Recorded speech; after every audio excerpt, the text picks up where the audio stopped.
Salut, c'est Rémi et c'est pour vous dire, est-ce qu'on n'écouterait pas un peu plus de mon pote Charles-Henri Bellouet, que tout le monde adore. Vraiment, on a eu tellement de retours. Clivant. Des gens adorent un peu moins, mais adorent quand même. Mais, soyez gentils quand même. Et si vous êtes bien gentils, vous allez avoir encore un peu plus de Antec, qui est super adorable, et Verino, qui est tout aussi adorable, mais sans les lunettes. Allez, amusez-vous bien avec cette écoute. Délicieuse. Tu sais jamais finir. Le sexe, c'est pareil ou pas?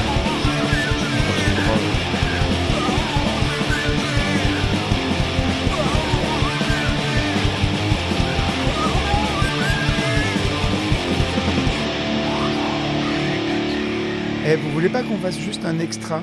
On le fait pas durer trop longtemps. C'est même pas trop d'en parler du soufisme, je t'en avais parlé. Putain, mais c'était la catégorie que j'avais après de ta nouvelle découverte spirituelle. J'ai eu un énorme a priori, je le confesse, qui est tombé sur l'islam. C'est une religion à laquelle je m'étais jamais intéressé, parce que ça prend du temps déjà de s'intéresser à la mystique. Le bouddhisme, j'ai adoré lire les grands moines errants japonais, un peu d'hindouisme, un peu de touche-à-tout comme ça, pour essayer de comprendre ce que les traditions mystiques ont de commun. Et elles ont toutes quelque chose en commun, dans le sens où elles ont toute une compréhension de la dimension unitaire, en fait, de cette conscience du monde. Indivisible, une et indivisible, c'est ça que l'expérience mystique comprend, capte.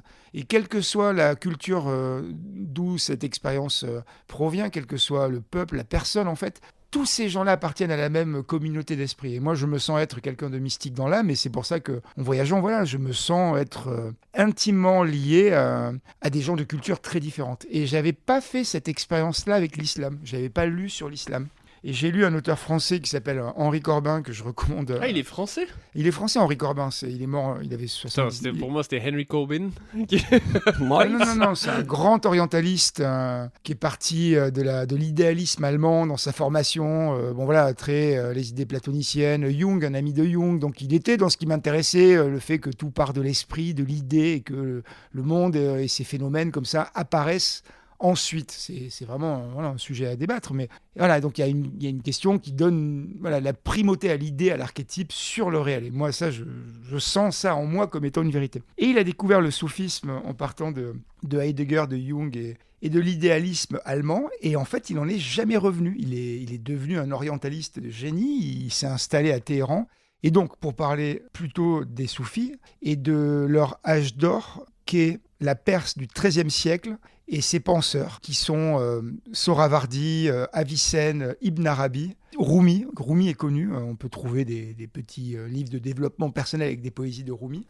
Deux choses pour résumer la pensée soufie, et moi c'est ça qui m'a éclairé. Je pense que c'est une pensée qui peut réconcilier nos sociétés, enfin la France et aussi le monde musulman en fait. Il y a un dialogue qui s'opère au sein de cette tradition soufie et qui est pour moi extrêmement moderne. C'est cette non-dualité, ne plus avoir à choisir entre le visible ou l'invisible, l'esprit ou la matière.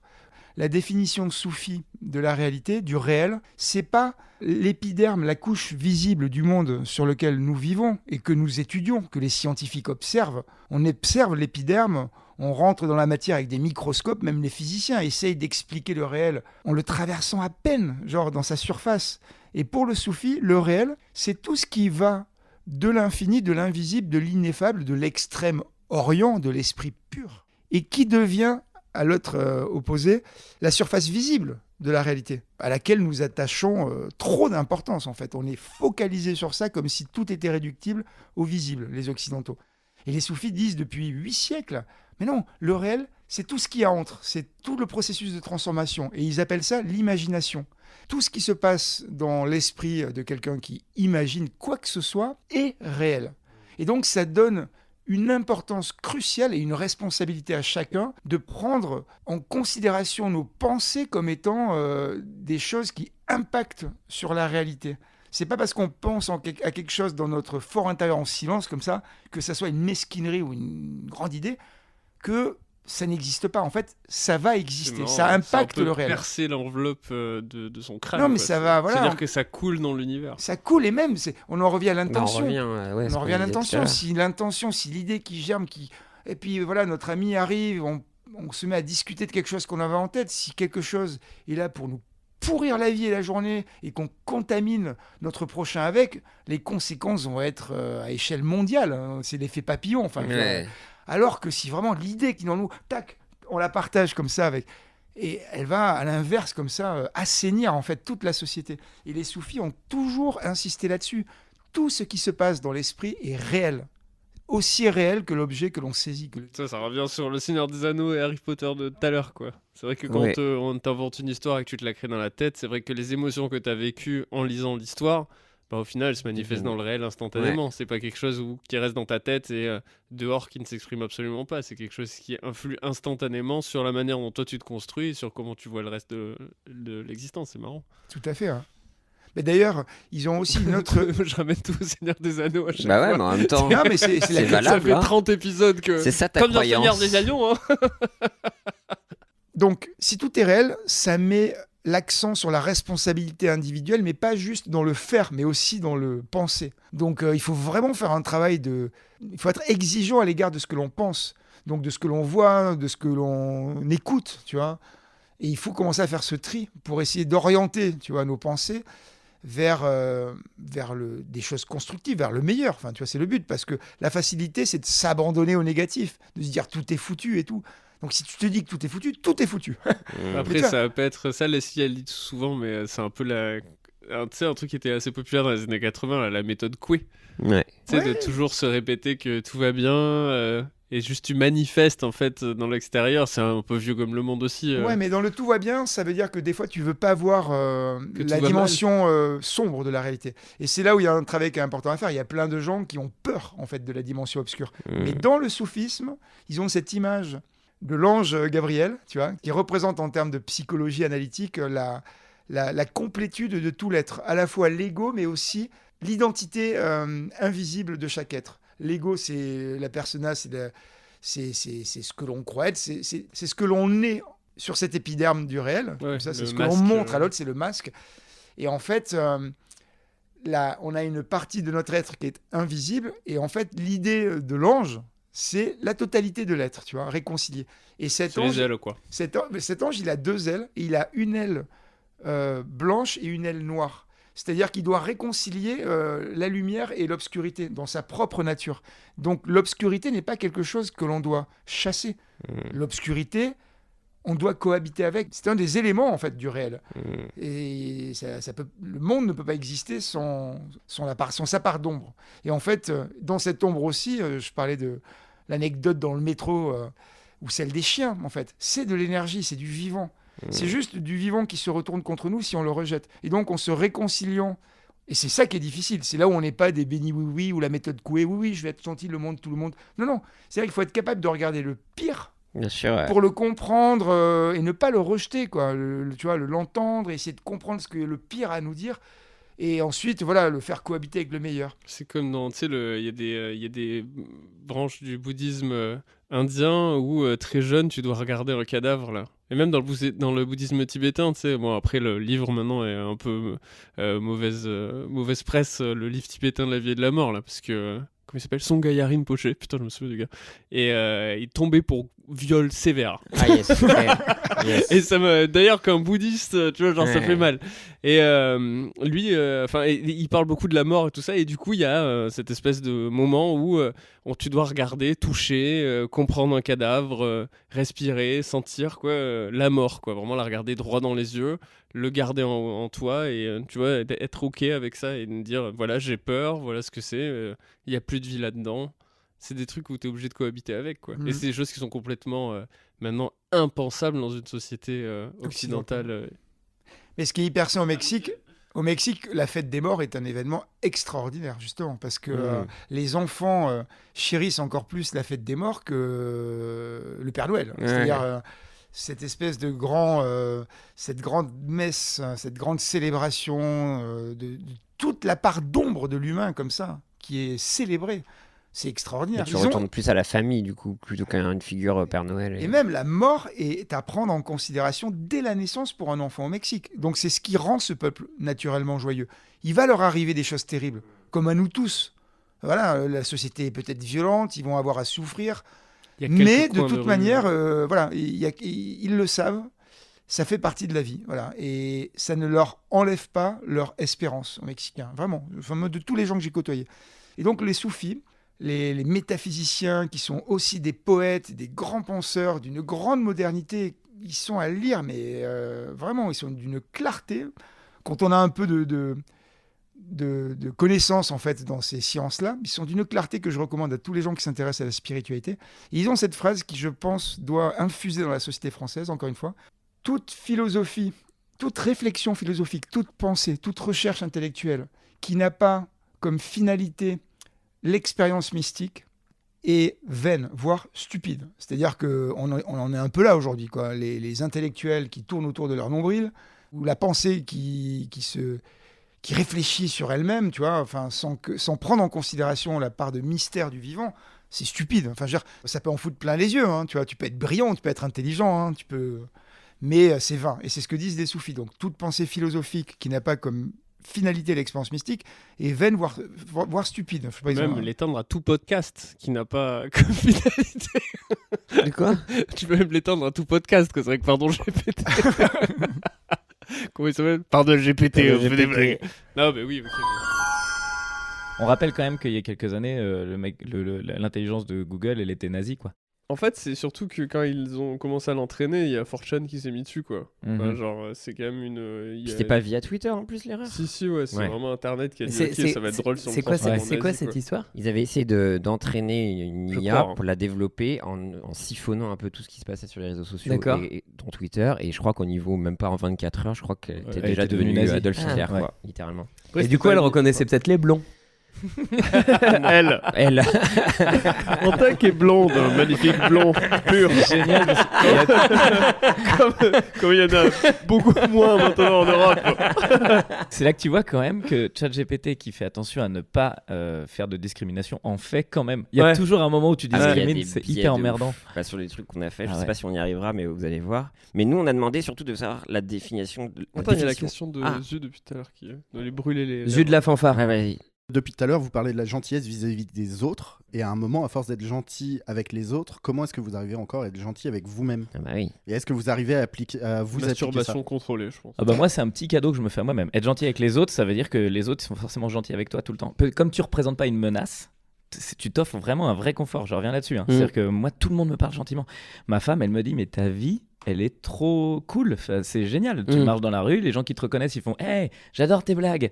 Et quand je suis avec les enfants, ils me font oh, bah, je vous embête pas, hein, j'aurais bien fait une photo. Enfin, vraiment, quand t'es gentil, t'attires la gentillesse et résultat, ta vie elle est hyper confortable. Donc, Ouais, mais est-ce que tu crois que ça met du temps d'arriver à ce stade-là ou alors parce que si t'es débutant gentil, t'as pas encore le retour. Et puis peut-être aussi, c'est parce que dans mes vidéos aussi, les gens me connaissent via mon travail plus que dans la vie quotidienne, quoi.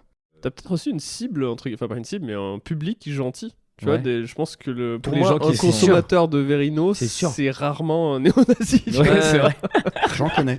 Il a raison.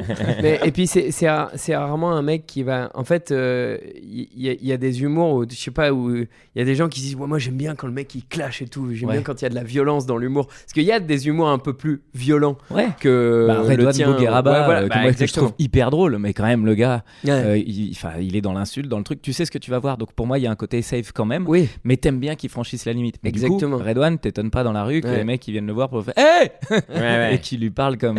Dis-moi que je suis un fils de pute. Ah ouais, putain, bizarre. Ou même que eux disent hey, c'est Redouane, c'est le fils de pute là, hey, viens. Ouais, mais regarde, il y a des contre-exemples. Regarde Mirabel, qui est quand même vraiment loin d'être un gars méchant. Ouais. Ouais. Bah lui, je pense qu'il subit quotidiennement ce truc de pas forcément être gentil, mais d'être victime entre guillemets. Et les gens lui marchent dessus, même dans la rue, tu sais, pour prendre des photos et tout. Il en Ouais. parle assez ouvertement Ouais, que les gens sont assez genre. Ouais, c'est devenu un libre. Pokémon quoi. Les gens veulent le toucher, Ah ouais. les gens veulent. Mais moi, ça m'énerve. Moi, je ouais. veux surtout pas toucher ces publics-là. Vraiment. Mais parce que aussi Paul, il est sur un truc où c'est devenu. C'est une icône. C'est voilà. C'est un truc de pop culture. Il a passé un rang Ah ouais. au-dessus dans la célébrité quoi. Ouais. Puis beaucoup d'interventions dans l'univers un peu YouTube aussi. Aussi, Donc, ouais, ouais. toucher Ouais. d'autres publics un peu plus Et donc jeunes tu touches tout plein ça. de gens qui Mm. connaissent pas ton travail mais qui te connaissent toi. Et je pense que quand les gens connaissent ta Ouais, tête c'est mais ça. pas ton taf, C'est C'est ça. ça, ouais. et ben en fait ils sont contents de t'avoir comme si Ouais. ils te possédaient, ils possèdent l'image quoi. Comme les gens, Bah tu deviens une croises, personnalité exactement. plus qu'un Et humoriste. c'est horrible ça. Ouais. Je pense. Enfin en tout cas. Ouais, En tout cas, on veut pas, on veut pas être connus. Hein. Non, mais dans ce que disait Tetsu aussi, des fois, quand toi, tu parles beaucoup d'empathie. Moi, je pense partager un peu ça et aussi des fois projeter aussi mes propres insécurités ou mes propres névos sur les gens et du coup avoir un peu des fois le syndrome de, je sais pas, de l'infirmier, de l'infirmière, de prendre la responsabilité, de projeter peut-être que cette personne a besoin de moi et des fois ça peut être dans des situations un peu drainantes. Et du coup, c'est un peu un cercle vicieux. Moi, j'ai un pote qui m'a parlé de ça et qui m'a dit en fait, faut que tu arrêtes de faire ça. Ouais, bien sûr. J'étais en plein conflit avec quelqu'un avec qui je bosse depuis 15 ans et c'était hyper dur parce que je déteste le conflit. Moi, c'est quelque chose qui me met vraiment très mal à l'aise et donc j'essaie toujours de l'assainir. Et là, vraiment, j'ai 3 jours d'échanges de mails interminables avec un mec que je kiffe en plus, à qui j'envoie des messages en disant gars, il n'y a pas de guerre, je t'aime, j'aime ton boulot, j'aime ta manière de faire, mais ça colle plus. Là, on n'y arrive pas. Et pour telle raison, et je pense qu'il faut que tu l'entendes parce que toi, tu seras meilleur comme ça. Et l'autre me répondait mais ta gueule et mon pote avec qui j'écris, Greg, il m'a dit mais en fait là c'est un problème d'ego ce que t'as. Et je lui dis bah pas du tout, je suis en train de l'aider. Il me dit non t'es en train de te prendre pour Dieu là. T'es en train de penser que tu peux aider un gars et donc tu redescends et je me suis dit tiens c'est fou comme même parfois ma gentillesse elle peut être une preuve d'ego alors que je suis persuadé de pas en avoir, mais non en fait là c'est faut surtout que tu luttes contre cette envie d'aider quelqu'un qui en a pas envie. Ouais, et puis tu l'aides aussi selon ton propre prisme en lui disant ça moi veut pas je dire suis que t'as sûr raison. que toi en faisant ça tu seras mieux, alors que lui il dit mais moi j'ai pas envie c'est ça. arrête de me dire oui ça. Mais c'est le bon choix et moi souvent c'est une erreur que je fais. Je dis mais là mais c'est évident que c'est ça qu'il faut que tu fasses mon gars, regarde si tu passes par là et tout tu t'en sors et c'est super. Et puis l'autre en face il me dit c'est pas que je veux, c'est pas ce que je veux. Non, c'est intéressant. Mais c'est ce qu'il faut que tu fasses. C'est pas ce que tu veux. Mais c'est vrai que en fait, je repensais à un truc que l'autre jour qui m'a marqué, mais sur la gentillesse empathique, c'est que je parlais avec quelqu'un dans un comédie club et c'est une personne qui me raconte une histoire qui lui est arrivée, qui l'a beaucoup touchée, etc. Et à la fin, elle me dit merci pour ton écoute active. En mode, parce que d'habitude, tu sens qu'elle a l'habitude de raconter des histoires, les gens se battent au milieu. Et moi, je suis resté jusqu'au bout. En baillant. Alors qu'en vrai, oui, c'était un peu long comme histoire. C'était bien, mais c'était un peu long, tu vois. Mais j'étais là, elle a commencé, je peux pas partir, c'est impossible. Moi, au tout début de la carrière, vous voyez qui c'est Redouane Arjan ? Oui. Au tout début, je suis en plateau, je joue, on est en 2011, je crois. Et il y a un gars que je connais pas, donc c'est Redouane, mais je sais pas qui c'est. Et il vient, il me parle et il est dans son personnage de teubé. Et il me lâche pas et je me tape une soirée de 3 heures avec lui qui me raconte toute sa vie parce que je viens de Metz aussi et puis machin parce que moi je suis nancéen, enfin bref, mais vraiment toute la soirée il me lâche pas. Il y a des gens avec qui je discute qui finissent par se barrer et moi j'ai toujours cette espèce de boulet accroché au pied et la semaine d'après je le vois sur un plateau où il déchire tout et je lui dis mais mec, mais en fait t'es marrant, il me dit putain c'était un enfer la semaine dernière parce que il faisait le personnage du relou. Et il me dit, d'habitude les gens m'envoient chier et toi, tu m'as laissé coincé dans mon personnage toute la soirée. Donc, c'était un perso. Il faisait le perso du casse-couille qui venait te saouler comme ça. Et moi je suis fan, on fait une photo et ça s'arrêtait pas. Et en fait, c'est bizarre l'excuse de c'était un perso. Bah non, mais c'est hyper drôle parce que lui il se voyait un peu comme Andy Kaufman. Et donc il s'amusait à ce truc-là. Et donc l'expérience est intéressante, mais effectivement quand tu tombes sur des relous, tout va bien. Parce qu'ils finissent par te dire c'est bon lâche-moi, mais quand tu tombes sur moi ça suit. J'ai une autre expérience comme ça, c'est à Montréal où une caméra cachée, j'étais le mec piégé de la caméra cachée. Où il y avait un combat entre 2 humoristes, il y en a un qui avait piqué une vanne et l'autre qui disait je l'ai pas piqué. Et on filme pendant 20 minutes et à la fin ils ont coupé les caméras, ils sont venus me voir en disant bon écoute il y a rien d'utilisable parce que je passais ma vie à arrondir les angles. Attends, toi t'es pas content, mais peut-être que lui il dit qu'il a pas volé, peut-être que vous avez eu la même idée. Il me montrait les images, c'était les mêmes vannes. Et j'apaisais et ça marchait pas du tout à l'écran. Le réal il a posé la caméra de colère quoi. C'est-à-dire qu'il est venu me voir en me disant c'est chiant en fait. Alors que moi j'étais piégé, j'y étais pour rien. Mais en quoi t'étais piégé, c'est-à-dire parce que c'est 2 humoristes qui venaient te voir en disant prends une décision entre nous deux. Exactement. C'était un vrai fight et normalement j'étais censé me retrouver coincé et emmerdé alors que pas du tout. Je les avais fait asseoir, on avait fait, enfin vraiment je faisais en sorte que tout s'apaise quoi. Et donc ça marche pas pour une caméra cachée. Normalement il doit y avoir un coup de panique. Des enfants qui tombent, des perfusions qui se détachent encore. Ah ouais, tu les as fait asseoir, c'est trop marrant. Je les ai fait asseoir comme des enfants. Moi je me serais barré moi. Trop bon. Asseyez-vous. C'est ce que je me dis. Non mais quand tu vois, ça commence à monter dans les trucs. J'ai attendez, il y en a un qui se met là, il y en a un qui se met là, et puis maintenant on discute. Et en fait t'apaises le truc et à la caméra. C'était quoi la vanne, tu t'en souviens ? Non, je me souviens plus. C'est une vanne de merde, ça m'énerverait. Ah ouais. Moi je me serais barré, j'ai dit bah écrivez d'autres vannes et puis parce qu'elles sont nulles, vraiment. Vraiment. Ta gentillesse a des limites. Bah, ça faisait partie un peu de mes arguments, moi. Je sais pas si c'est de la gentillesse ou enfin si on est toujours dans le cadre de la gentillesse, mais là c'est pour moi c'est plus de l'absurde dans le sens où tu te dis mais enfin vous allez pas vous battre pour une blague. Ah là il y avait trop d'argent en jeu. Là c'est là qu'on arrive au truc, c'était des restas, c'était un truc il y en a un qui habite en France, l'autre qui est ici. Putain non mais tu m'as pas demandé. C'est Gad Elmaleh, En fait, c'était pas du tout ce D'ailleurs, oui, c'était des restas, mais juste d'accord. l'interview de Gad Elmaleh où il dit oui, j'ai piqué des vannes et j'ai pas su l'expliquer et je me suis emmêlé les pinceaux. Putain, ça m'a fait plaisir. Ah, il a fait ça ? Ouais. Il a dit en fait j'ai merdé, j'aurais dû enfin tu vois au lieu de noyer le poisson et de dire c'est pas de ma faute machin, et j'aurais dû assumer. Là, il y a quelques temps semaines récemment. Et putain, en fait, c'est ça aussi. Il y a des fois, revenir dans les comédies. Sympa le gars de chrétien. Non, je Comme quoi, hein, parfois il suffit de choisir le bon camp. me suis excusé tellement. Allez, on est de retour sur Radio Courtoisie. Putain, il faudrait qu'on en fasse ça aussi. Juste ça, avant d'enchaîner. Je trouve ça intéressant aussi, parce que vous l'avez un peu caressé, mais on en a déjà parlé dans ce podcast. Caressé. Ouais. Droit de transition. C'est le truc de. Moi, c'est quelque chose Tech que et Verino, vous venez de caresser un truc récent, Rémi Boy. Malheureusement, votre caresse a arraché sa perfusion.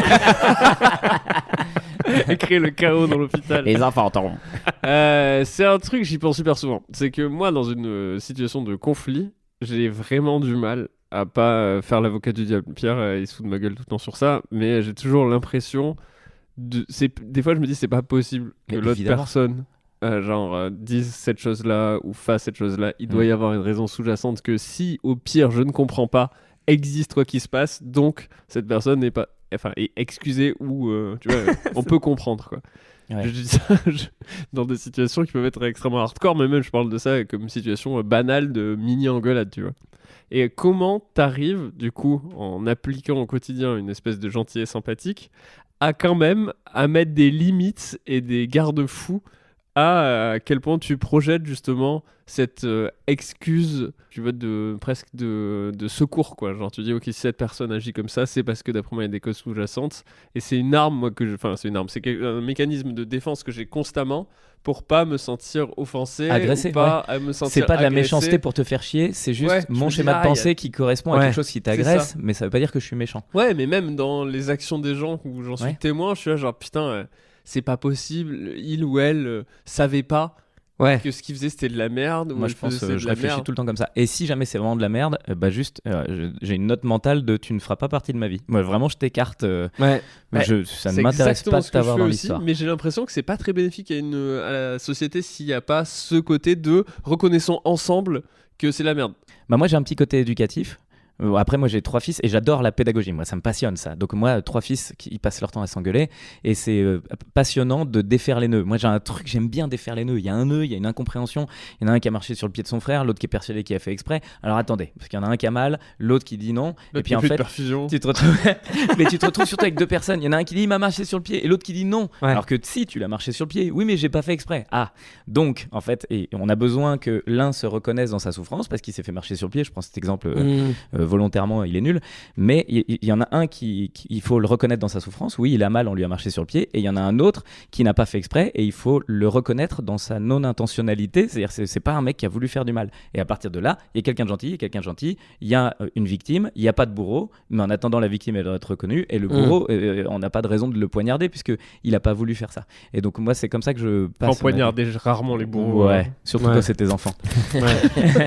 Mais ce que je veux dire c'est que dans la vie de tous les jours c'est pareil. Moi si je suis en désaccord avec quelqu'un et que le quelqu'un il a des bonnes raisons de faire le truc et que je lui dis ok, j'entends tout à fait toi ton énervement et je vois tout à fait comment t'en es arrivé là dans ton cerveau, pas de problème, t'es pas méchant. Mais moi j'ai reçu ça et que l'autre en face va te faire enculer. Bon bah toi par contre tu t'éloignes de ma vie, je ne veux pas là-dedans. Moi je suis gentil mais ferme. C'est-à-dire tu peux vraiment, je suis capable d'entendre que t'as fait quelque chose de méchant, enfin que j'ai reçu de mauvais, c'est-à-dire ça m'a fait chier, mais si quand je te le dis tu reconnais pas ma souffrance, bah dans ce cas-là ça m'intéresse pas quoi. C'est vraiment c'est ton ego. Oui, donc tu vas pas essayer de le sauver pour essayer de. Et ça c'est bien. J'explique le truc, si ça fonctionne pas. C'est cool. Ça revient souvent. Tu te sentir écouté. Ouais, mais parce que pour moi, il y a un vrai problème d'ego. On est tous persuadés qu'on est le centre du monde. Et donc, du coup, quand il y a quelque chose qui tombe. Enfin, je le suis, moi, en tout cas. Non, mais on est tous le centre. Moi, en tech, t'es le centre de mon monde. Non, mais il y a un les enfants autour de ça. C'est dur. Les perfusions. C'est super compliqué, ça. Oui, mais à partir du moment où t'entends que les autres sont le centre de leur monde, tu comprends aussi comment toi t'interagis dans leur monde. Et si t'as pas cette réflexion, et si l'autre l'a pas, c'est-à-dire toi, tu peux être le héros de ta vie et lui le héros de la sienne, mais si lui il est le héros de sa vie et de la tienne, là il te bouffe en fait. Et c'est là qu'on voit ça. Mais la manière dont moi j'ai reçu aussi ce que tu dis là, c'est le côté c'est un peu l'esprit de contradiction parfois. Moi par exemple, en fait c'est marrant que tu aies dit ça parce que je crois que la dernière fois que je suis venu au Comedy Club de Mathilde et Leslie m'a parlé de ça à propos de toi, où je lui disais, moi je me fais toujours l'avocat du diable quand on parle avec ma meuf, elle me dit Rémi il est pareil. Genre s'il y a quelqu'un, ma meuf elle vient me voir, elle me dit mais cette personne c'est horrible ce qu'elle a fait. Moi je suis en mode mais pourquoi elle l'a fait? Et ça pour moi c'est exactement comme ça qu'on vit ensemble. C'est parce qu'en fait après mais après si on arrive à se c'était leur territoire ou le territoire d'Israël au oui, début. Voilà, il y a de ça aussi. Oui, mais ça, même ça, regarde. On n'a pas tous les tenants et les aboutissants de la situation. Mais t'es obligé de comprendre, même dans ce conflit-là, pour le coup, t'es quand même obligé d'avoir de l'empathie pour les deux. Tu peux pas, sur Israël-Palestine, tu peux pas te dire que les Israéliens aujourd'hui, ça fait 80 ans qu'ils habitent là, on leur a dit maintenant c'est chez vous. Les mecs, ça fait 80 ans, ils ont envie de dire on est chez nous. Et les Gazaouis qui sont là depuis des plombes, ils disent personne nous a trop demandé notre avis. On était un peu d'accord parce qu'on n'avait pas trop le choix. T'es obligé d'entendre que ces gens ils sont pas d'accord, et t'es obligé d'entendre aussi qu'Israël c'est quand même le seul pays démocratique qui vit au milieu de que des dictatures. C'est pour ça que c'est la merde en fait. C'est qu'en vrai et comment t'évolues alors si t'arrives à avoir le recul, on va dire entre guillemets, de lire les situations comme ça avec toujours une manière empathique, en essayant d'écouter tous les côtés. Comment tu dis que toi t'évolues en tant que personne du coup ouverte à toutes les opinions dans un monde où tout est fixé? Parce que c'est un peu ça maintenant, genre on a quand même moi je t'avoue que c'est très dur du débat. Moi je trouve que c'est très dur parce que je t'avoue que les derniers gros sujets qu'on a eu là-dessus, tu fais un travail aussi pour te dire en fait faut absolument penser un truc aujourd'hui. J'ai l'impression que sur certains trucs faut être d'un côté ou d'un autre, et des fois c'est pas aussi binaire que ça, et moi je trouve que l'intelligence et l'empathique, c'est de rester quand même ouvert à se dire il n'y a pas forcément une personne qui a raison et une personne qui a tort, mais des fois aussi de reconnaître que y a des situations qui sont hyper problématiques et que on est désolé, voilà, il y a des trucs mais je vois aujourd'hui moi pour prendre on va utiliser l'image de, je sais pas si vous avez vu hier Nagui, où ils ressortent une émission d'il y a 10 ans où hors caméra il y a la meuf qui s'occupe du son qui vient, qui se fout à genoux et qui lui retouche son micro, et lui il la regarde comme ça et il met sa main sur sa tête, ça fait rire les gens, il sort son micro et il lui met auprès de la bouche, mais elle rigole de ça. Il y a toute une équipe autour. Nagui il est pas réputé pour être un agresseur sexuel. À ce moment là il y a une vanne, il y a un truc. Je peux entendre qu'il y a 10 ans, le monde dans lequel on vivait, Nagui ne trouve pas ça problématique. Je suis persuadé qu'aujourd'hui, il ne le referait pas. Et je suis persuadé que c'est un problème, c'est une situation problématique. Et aujourd'hui, tout le monde voit le truc en disant mais c'est pas normal de faire ça. Et je pense que même Nagui serait le premier à dire oui, c'est vrai que c'est pas normal de faire ça. Et donc, on ne pardonne pas un geste d'il y a 10 ans où la société, à ce moment-là, était plus ou moins d'accord. Ça ne veut pas dire que c'était bien de le faire. Ça veut dire que juste les forces, à ce moment-là, étaient les forces en jeu étaient mal équilibrées. Et parfait, c'est-à-dire que la société évolue, mais moi je trouve tout à fait injuste qu'on aille foutre en l'air le Nagui en disant regardez comme c'est un monstre, alors qu'il était le produit du monde. On est tous le produit du monde quoi. Moi je peux pas garantir, là on se dit tous que je suis gentil, je peux pas garantir qu'il n'y a pas un jour un régisseur d'une ville de je sais pas quoi qui m'a vu arriver un peu vite et qui s'est dit putain il se prend pas pour de la merde celui-là. C'est tout à fait possible, et parce que peut-être que j'aurais joué la posture de l'humoriste à un moment, j'en sais rien, j'ai pas le souvenir de ça, mais il y a des fois, moi je vis ça en me disant mais est-ce que ça te fait peur, ça? C'est le monde. Pas du tout. J'en ai rien à foutre parce que aussi j'ai fabriqué ma tribune. On a trouvé son vrai visage. Ouais, ça arrive doucement là. Ça s'écaille sévère là. J'ai l'impression qu'on est en train de voir. On est presque à l'enduit là. Non, mais je suis pas du tout inquiet. Moi, c'est Vénérino. Pour moi, t'as un truc. Parce que je serais assez d'accord. Moi, si le mec, je me rends compte que je lui ai mal parlé, je dirais pardon. Enfin, tu vois, ça m'est déjà arrivé moi de faire des vannes sur les trans dans mes vidéos. Et elles étaient mauvaises. Alors j'ai fait des vannes très bonnes où je me suis fait défoncer par toute la communauté transgenre, où là j'ai des vrais débats où je dis mais les amis, est-ce que la vanne est transphobe? Non, bon, Alors est-ce que du coup vous m'interdisez juste de parler du truc ? Ouais. Si j'arrête de parler des transgenres parce que je n'ai pas le droit au sujet parce que je ne suis pas concerné, ça veut dire que les seules personnes qui vont parler des transgenres en n'étant pas concernés, c'est ceux qui sont contre vous. Hein. C'est ceux qui sont transphobes et qui n'en ont rien à foutre. Donc laissez-nous la parole quand nous on n'est pas transphobes. Et puis ça m'est arrivé aussi de faire des blagues sur des sujets comme ceux-là qui sont hyper pointus, où je passe à côté, que les gens... j'ai la chance aussi d'avoir un public plutôt gentil, quoi. C'est-à-dire qu'ils me disent attention, là t'as dit une connerie, t'as mégenré machin. Les haters gentils. Ouais, c'est ça. Attention Olivier, C'est sous les vidéos. Putain. t'envoies un poke. Un dernier truc, et pardon parce que je tiens le crachoir depuis longtemps, mais là c'est hyper intéressant parce que la semaine dernière j'ai parlé de ce qui se passe en Nouvelle-Calédonie et j'ai imagé tout. En disant en fait mon fils, mon garçon, il y a ses frères qui sont venus s'installer dans sa chambre parce qu'on a accueilli de la famille et donc mon fils c'était sa chambre à la base mais les deux autres ils ont plus de chambre donc ils sont obligés d'être, voilà, c'est exactement ce qui se passe en Nouvelle-Calédonie où il y a le conflit entre les Kanaks et puis les générations qui sont là depuis 200 ans aussi, donc tout le monde est chez soi mais du coup celui qui est chez lui depuis très longtemps il pète un plomb. J'ai imagé tout le truc en disant je parle pas du tout de ce qui se passe là-bas, je vous dis juste là on a accueilli de la famille, mes fils machin, donc toute l'histoire est exactement la même, évidemment simplifiée, et les engueulades sous ma vidéo, les engueulades politiques, c'est que des gens qui se fight en disant ouais mais faut pas oublier que les deux autres fils ils sont venus avec une couette, un truc, ils ont refait la peinture. C'est-à-dire vraiment les engueulades politiques sont imagées avec la situation de mes avec enfants. ton mobilier. Ouais, c'est hyper drôle. Avec ta maison. Et qu'est-ce que vous faites chez moi? Ah c'est trop marrant putain. Et c'est marrant de voir à quel point effectivement des problèmes politiques dans lesquels normalement tout le monde se flingue, là c'était Ouais, c'était un sujet aussi. C'est Jamy Verino. Il fait des expériences à la maison avec des couettes et tout. Mais cette grosse couette, c'est la Palestine. Putain. Pierre, toi t'es extrêmement pour ce non mais c'est vrai pour ce genre de truc tu fais pas vraiment l'avocat du diable pour des situations Bah non, de parce que je pense conflits que là, politiques. de vouloir trop comprendre des fois va excuser. Enfin, tu vois, moi je prends le truc de Colombe là récemment, qui est une personne qui a été interviewée par Paul Laroutourou qui allait voter aux européennes, qui dit que j'ai toujours voté pour RN-FN et qui a vraiment accaparé tout l'espace médiatique parce qu'effectivement elle était au RSA et tout ça. Et du coup, je trouve qu'on a trop normalisé certaines choses en voulant être l'avocat du diable, ce qui fait qu'on est dans une situation un peu horrible en ce moment, quoi. Enfin, je sais pas, moi je pense à nos amis belges ou même dans l'espace médiatique, l'extrême droite, tout ça, on n'en parle pas, des trucs comme ça, qu'il y a des limites imposées, quoi. Et moi j'ai l'impression que en cherchant à comprendre tout ça, on essaye aussi d'imposer une parole ou de banaliser une parole parce que tout existe, ce côté ultra-libéral, de genre mettre dos à dos certaines choses. Et ça qui m'épuise un peu et ce qui est beaucoup fait en ce moment, tu vois. Bah pour moi, c'est justement la problématique que défendait à la base quand on a commencé à parler des problèmes des minorités et qu'il y a des gens qui disaient on peut plus rien dire.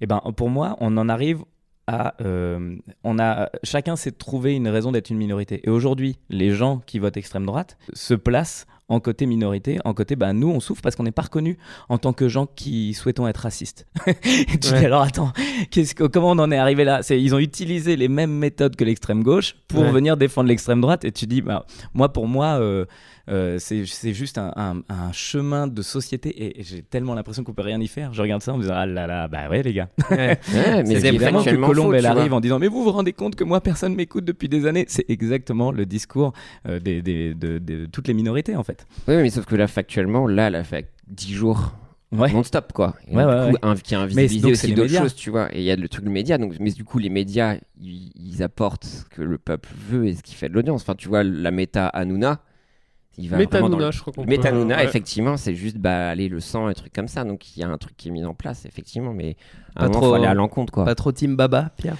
Pas trop baba, non. Ouais, mais la après, difficulté d'aller contre ça, c'est justement de venir lutter pour le point médian. C'est-à-dire de venir dire, les amis, arrêtez d'être complètement polarisés, il faut être juste un peu serein et regarder les vrais problèmes qu'il y a. Et donc tu te places en juge, et donc tout de suite, les extrêmes peuvent venir te taxer. Et en plus, il y a autre chose, c'est que les réseaux sont extrêmement bien faits, et il n'y a que le sang qui fonctionne. Ouais. Moi, je vois bien, quand je fais des vidéos d'apaisement, enfin, je raconte des trucs sans prendre parti, la vidéo, elle buzzerait 1000 fois plus si je venais dire ce connard de machin, ce connard de truc. Ouais. Et aujourd'hui, les humoristes qui font de l'humour politisé, ils font un nombre de vues gigantesque. Les humoristes qui sont un peu dans l'apaisement et dans juste observer la société, ça prend pas tant que ça. Parce que tout le monde a envie de partager l'avis négatif sur le Rassemblement national. Ouais. C'est le capitalisme. Ça d'ailleurs, sans parler de politique dans le grand, mais moi c'est un truc qui vraiment m'épuise justement de voir maintenant, et je sais pas si c'est vraiment spécifique on le reproche souvent à Paris, mais cette envie tout le temps de pointer le défaut ou la négativité d'une personne ou d'une... je trouve ça mais et la épuisant. Réduction à un tout petit truc. Nagui est devenu un monstre hier.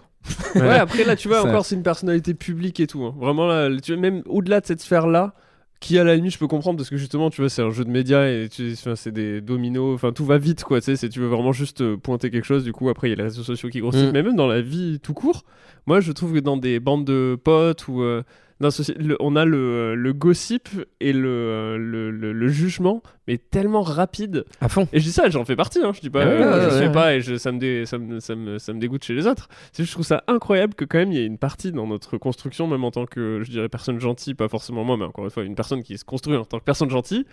T'es obligé parfois, parce qu'il y a un truc qui fait réagir merde, c'est quoi le mot que je cherche La moindre particularité des gens. Non, vraiment, tu sais, au gossip, le gossip, Ouais. qui peut être un peu malveillant, ça va chercher sur quelqu'un, Ok. ça fait... Il y a un petit truc qui s'allume, quoi. Ça excite. Ouais, ça excite. Ouais. Tu sais, t'as envie de savoir un truc... Ouais, mais c'est le truc basique de t'invites des gens, ils s'en vont, dès qu'ils sont partis, on fait un débrief. Ouais. T'as vu, je t'avais dit qu'elle parlait beaucoup. Qu'il y a pas- Et c'est ta vanne préférée en fin d'enregistrement. Ah bon Dès qu'on ferme la porte, tu fais. Ah ouais, quel monde de merde. Ouais, c'est vrai. Mais le truc sur ça aussi, c'est que quand, et c'est le cas pour toi, c'est le cas pour toi aussi Rémi, et c'est le cas pour toi aussi Verino, mais quand t'arrives avec un truc où c'est pas à travers les mots, mais tu dégages un truc de oh lui il a l'air content, il a l'air gentil, machin, etc. et tout. Derrière, si tu vas faire une blague un peu plus dure, etc., les gens vont être un peu plus surpris que si un mec il arrive en disant moi je fais du trash, ok. Ouais. Je sais qui c'est. Je l'ai pas dit dans la même intonation. Ouais, t'as dû changer ça. Ah merde, je l'ai pas, c'est ok. qui Tramoni. Ah ouais. Je le vois sur... par exemple, tu sais, il y a des comedy clubs où quand tu montes sur scène, t'es perdant. Parce qu'ils te connaissent pas. Et souvent, ils te regardent un peu en mode genre ah merde, c'est pour ça que j'ai On est payé. venu voir Kev Adams. Ouais, et lui, il a l'air nul, quoi. Et Mais est-ce que ça, c'est pas un truc que tu te dis toi dans ta tête? non. D'accord. C'est ce qu'ils se disent eux dans leur tête parce que j'y Pas suis. besoin d'être aussi dur. hein. Demande à chaque fois. Pas besoin d'être Non, aussi ouais. agressif. Non, mais je dis je force le trait, mais Ok. quand tu rentres dans un plateau, de toute façon, t'es le comédien d'avant ou le comédien d'après.